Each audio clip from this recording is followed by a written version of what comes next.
Alors voilà le troisième cas clinique.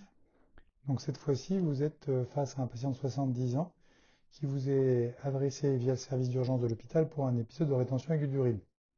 Il arrive, il est douloureux, il a un tableau qui dure depuis 8 heures d'envie douloureuse d'uriner. Son médecin traitant a demandé un bilan et sur ce bilan, tout est normal sauf le PSA qui est à 45 nanogrammes par millilitre.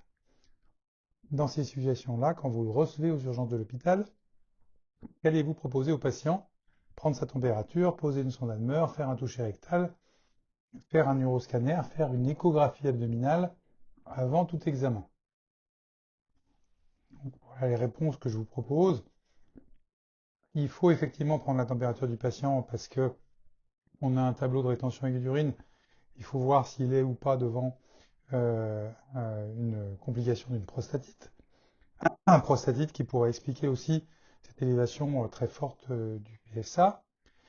Il faut bien sûr lui poser une sonde Almer, il a un tableau clinique évident. Ça ne sert à rien d'attendre une échographie abdominale qui va vous confirmer le diagnostic. Il n'y a que dans le cas d'un doute diagnostique que l'échographie abdominale a du sens. Pareil, aucun intérêt à faire un neuroscanner. Et devant ce tableau-là, il faut faire le toucher rectal. Pourquoi? Parce que si vous avez une prostate douloureuse, vous allez faire le diagnostic de prostatite. Si vous avez une prostate tumorale, vous allez aussi peut-être faire le diagnostic d'une rétention assez exceptionnelle liée à un cancer de la prostate. Et s'il est normal, vous allez évaluer le volume de la prostate, ce qui pour la suite de la prise en charge peut avoir un intérêt. Alors, son épouse vient vous voir, elle est très inquiète, elle est sûre qu'il a un cancer à cause du PSA, et puis en plus, il a eu à plusieurs reprises du sang dans le sperme, et en plus, sur une échographie faite l'année passée, le radiologue avait noté que l'aspect de la prostate était hétérogène. Alors, qu'est-ce que vous lui expliquez? Que le diagnostic de cancer de la prostate est souvent fait dans une rétention aiguë d'urine, que l'hémospermie n'est pas un signe de cancer de la prostate, qu'un nouveau dosage de PSA devrait être demandé dans les semaines qui viennent, que la constatation d'échographie faite il y a quelques années impose la réalisation d'une IRM de la prostate, ou que certaines pathologies peuvent élever fortement le PSA, ce qui expliquerait la situation de son époux. La réponse, elle est relativement simple là. Il faut lui dire que l'hémospermie n'est pas un signe de cancer de la prostate et que la rétention aiguë d'urine, c'est exceptionnellement devant un cancer de la, enfin, une circonstance de découverte du cancer de la prostate.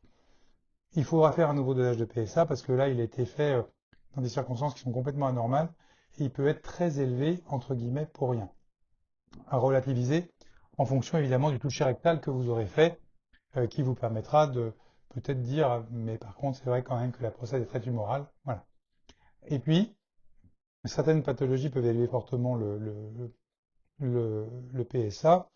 J'ai déjà dit qu'il ne fallait jamais faire un PSA chez un patient qui a une prostatite, mais si malheureusement le diagnostic n'avait pas été fait, on pourrait imaginer qu'il ait en même temps une rétention et une prostatite, et ça peut amener à des niveaux de PSA tels que ceux qu'on constate là. En revanche, les anomalies échographiques n'imposent jamais la réalisation d'une IRM de la prostate. Alors, parmi les propositions suivantes, qu'est-ce qu'on peut dire aussi à son épouse? Est-ce que l'HBP peut se cancériser après 50 ans? Est-ce qu'elle se développe à partir de 20 ans? À quels endroits se développe l'HBP? Zone de transition, zone périphérique ou autour de l'urètre? Bon, là, c'est plus une question un peu de cours, mais qu'il est important que vous ayez bien en tête. L'HBP se développe chez tous les messieurs en général à partir de 20 ans, exclusivement à partir de la zone de transition qui est autour de l'urètre. Bon, ça, c'est quelque chose un peu de d'histologie assez classique, mais qui peut être une question de CN, puisque euh, l'anatomopathologie a été réduite à portions congrues, et dans le cadre de l'HBP, ce genre de questions qu'on peut imaginer. Alors, finalement, le patient qui a 70 ans a été opéré, après qu'on ait enlevé la sonde Almer, puisqu'il restait gêné. Le PSA est recontrôlé à 3 mois à 8 nanogrammes par millilitre. Et puis, on a la surprise relative de retrouver du cancer de la prostate sur le produit de résection. Donc c'est un T1B, c'est un diagnostic qui n'a pas été clinique mais qui est histologique. Et on est donc devant un cas de cancer de la prostate gradisub 3 avec un PSA post-opératoire à 4 nanogrammes par millilitre. Alors parmi les propositions suivantes, lesquelles sont vraies, il faut compléter le bilan par une IRM pelvienne, il faut compléter le bilan par une scintigraphie osseuse, la tumeur est à risque intermédiaire de D'Amico. Parmi les options thérapeutiques, on pourra proposer une hormonoradiothérapie et parmi les options thérapeutiques, on pourrait proposer une curithérapie. Donc, moi, je vous propose les réponses suivantes. Là, en l'occurrence, on n'est pas du tout dans le même cas que d'habitude où on fait l'IRM avant les biopsies. Là, si on n'a pas eu l'IRM avant, ah oui, c'est très utile de faire une IRM pelvienne. Pelvie prostatique dit le collège, pelvienne, prostatique, bref, une IRM du pelvis pour examiner la prostate. C'est ça qu'il faut préciser au radiologue. Il faut compléter le bilan par une scintigraphie osseuse parce que on est devant une tumeur, bien qu'elle ait été diagnostiquée de façon histologique, à risque intermédiaire d'amico à cause du gras 18-3. Et parmi les options thérapeutiques, on pourra proposer une hormonoradiothérapie de 6 mois, on pourra proposer une curithérapie. On ne peut pas proposer de curithérapie dans ce cas particulier-là.